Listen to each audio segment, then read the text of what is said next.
Hello, magandang tanghali po muli sa ating lahat. Ngayon po kayo ay nagbabalik na naman po pang-usa na ng pong napakasimpleng ritual ang ating ituturo sa inyo upang ang taong ito, kung kayo man ay hiwalay na, kung kayo man ay wala ng komunikasyon sa isa't isa, ngunit nais mo siyang makausap, gusto mong may pag-usapan kayo, ngunit hindi kanya pinapansin, ay gawin mo ito. Gawin mo ito at ang taong ito ay tuluyang talagang mababaliw kung mababali siya sa ng husto sa kakaisip sa inyo. Hindi siya mapapakali hanggat hindi kanya nakakausap. Kumbaga talagang hindi ka mawawala sa kanyang isipan na hindi niya maintindihan kung bakit lagi kang sumisisik sa kanyang isipan sa kabila ng ayaw kanyang isipin. Ngunit ay hindi niya talaga maalis sa kanyang sarili kung bakit lagi kang nagsusumiksik sa kanyang isipan. Ito po ay hindi po lamang para sa ating mga ex. Hindi po lamang pwede po natin itong gawin sa ating, halimbawa yung kaibigan mo ay nagkaroon kayo ng misunderstanding at hindi ka na kinakausap ng iyong kaibigan, or halimbawa ang kapatid mo, kamag-anak mo, or kung sino man ang taong hindi ka pinapansin at gusto mo siyang makausap at gusto mo siyang pakaisipin kanya, ay maaari natin itong gawin. Hindi po ito pwede sa mga taong walang commitment sa isa't isa. So halimbawa nakilala mo lamang siya sa FB or nakita mo lamang siya, ay hindi po natin ito pwedeng gawin. Kailangan po ay mayroon kayong commitment kahit papaano. So pwede po ito sa magkarelasyon, kahit kayo man ay magkalayo or magkapalapit, ay maaari natin itong gawin. Ang kailangan po lamang natin dito, unang-una po, upang tayo ay ang ating mga panahon at ang oras ay hindi po masasayang, syempre ang kailangan natin dito ay 100% paniniwala.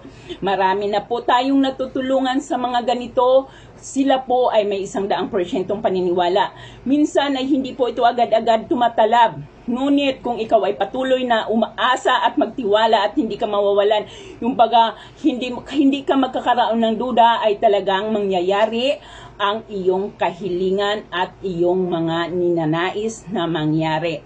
Kailangan po natin dito ay ang 100% tiwala at wala ka dapat na halong pagdududa. Ngayon, ang kailangan po natin ay puting papel. Mas maganda po kung gagamit tayo ng puting papel. Yung walang mga stripe, yung kung ano man, dapat po ay plain na puting papel. Kailangan natin ng puting papel. Kailangan natin ng panulat. Wag lamang po lapis, pwedeng sign pen, pwedeng ballpen, or kahit anong panulat. Wag lamang po ang lapis, sapagkat po ang lapis ay nabubura. So wag po tayong gumamit ng lapis, pwede tayong gumamit ng sign pen, pwedeng ballpen, or pwedeng kung ano man, basta po yung hindi po nabubura. Kailangan din natin ng litrato ng taong ito. Ma'am, wala po kaming litrato. Ang litrato po namin ay nasa cellphone po lamang niya. Sa dito po ay hindi tayo maaaring gumamit ng litrato mula sa cellphone. So kailangan nyo pong magpa-print.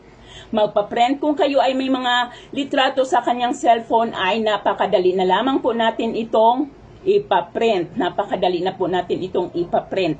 Kahit saan po ay mayroon tayong mga computer shop na nagpa-print. Napakamura po lamang ang pagpapaprint ng litrato. So ayan. Ngayon, pag handang-handa ka na at talagang nakafocus ng iyong attention, kumbaga ang iyong isipan ay nakafocus na lamang sa ating gagawin at nandito na lahat ng ating gamit, ang una mong gagawin dito sa ating puting papel ay isulat mo ang pangalan ng taong ating gagawa nito. Kumplitong pangalan po. Mas maganda kung alam mo ang kanyang apelyido. Kung alam mo ang kanyang apelyido kung alam mo ang kanyang kapanganakan, ay mas maganda. Ngunit kung hindi naman ay okay lang, pero pag alam mo ay isama mo ang kanyang kapanganakan. So halimbawa, ang aking partner ay si Bob. So isusulat natin dito, Bob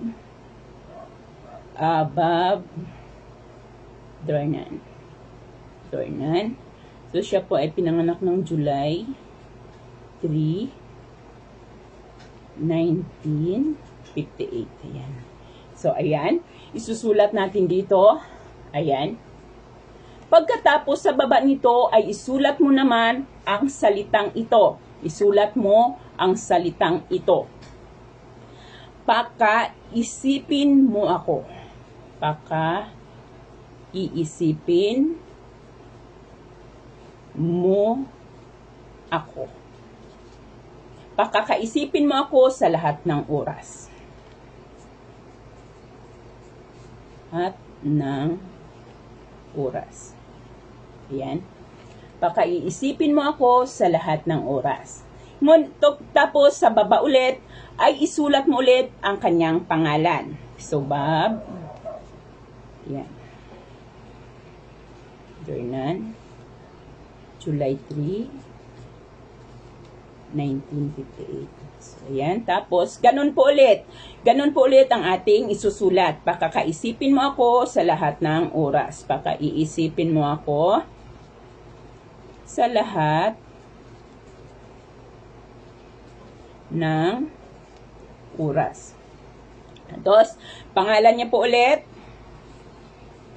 3 beses po. 3 beses nating isusulat ang kanyang pangalan, apelyido, at ang kanyang kapanganakan kung alam ninyo. Kung hindi naman alam ang kanyang kapanganakan ay okay lang. Ngunit kung mas maganda kung alam po ninyo. Yan. Pakaiisipin mo ako. Pakaiisipin mo ako sa lahat ng oras. Sa lahat ng oras.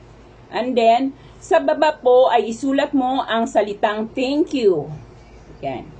Thank you or salamat. Yan. So, ayan. Pangalan niya. And then, pakakaisipin mo ako sa lahat ng oras. Pangalan niya. Pakakaisipin mo ako sa lahat ng oras. Pangalan niya. Pakakaisipin mo ako sa lahat ng oras. At saka sa pinakababa dito ay isinulat natin ang salitang thank you or salamat. Pagkatapos po niyan, ay hahawakan mo ito at ilalagay natin sa gitna. Ayan. Sa gitna. Ang litrato ng taong target. Ayan. Pwede natin itong itopi ng halimbawa. Or dito sa gitna. Ayan. Ayan. Ayan. Ayan. Nakita nyo po ba ang pagtupi natin? Ayan, nasa gitna siya. Ayan. Ayan. So, nandito ang ating litrato sa gitna. Pagkatapos mo itong gawin ay hahawakan mo ito. Hahawakan mo ito at saka mumuling bigkasin ang kanyang pangalan. Ang kanyang pangalan na si, halimbawa, si Bob Dornan or si Pedro Pindoco, kung ano man ang pangalan ng inyong mga partner o ginawa nito, ay bigkasin mo ang kanyang pangalan at saka ang salitang pakakaisipin mo ako sa lahat ng oras. Banggitin ulit ang kanyang pangalan, pakakaisipin mo ako sa lahat ng oras, banggitin mo ulit ang kanyang pangalan, at pakakaisipin mo ako sa lahat ng oras. 3 beses po iyon. Pagkatapos ay ano po ang gagawin natin dito? Ano po ang gagawin natin sa litratong ito? Ang litrato pong ito ay ilalagay ninyo sa ilalim ng inyong unan na inyong ginagamit. Yung pong unan na inyong ginagamit, hindi po yung ginagamit ng inyong mga katabi na inyong kapatid, na inyong nanay, kundi sa unan mo po mismo. Ngayon, marami pong ibang nagsasabi na sapagkat pag inilalagay nila ito sa kanilang unan ay hindi sila natutulog, sila ay hindi natutulog. Maaari pong sa ilalim ng inyong mga sapi ng higaan. Ngunit tiyakin mo na ilagay mo ito kung saan ka banda natutulog. Hindi sa banda ng iyong katabi, kundi sa banda ng iyong pwesto kung saan ka natutulog. Bago matulog, ay hawakan mo ito. Hawakan mo, syempre bubuksan mo ito. Titingnan mo ang kanyang litrato at muli mo siyang tawagin at bigkasin ang ating hiling ng 3 beses. 3 beses ang pangalan, 3 beses ang litrato.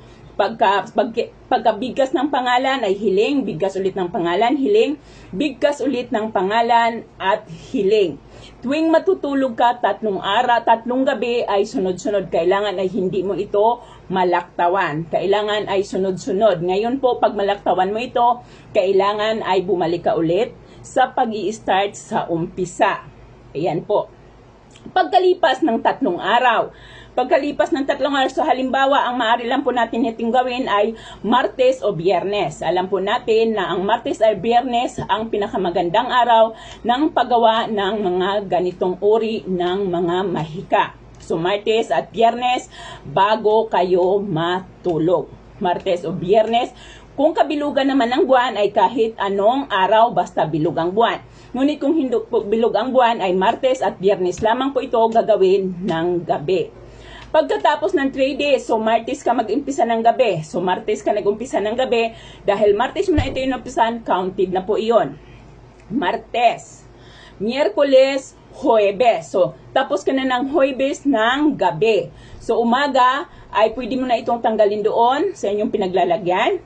Pwede mo na itong tanggalin doon at itago mo na lamang ito kung saan ikaw lamang ang nakakaalam kung saan mo ito itinago. Iwasan po ito ng makita ng kahit sino upang hindi po ito ang ating ginawa nito ay wala pong maaaring kumontra or makakontra.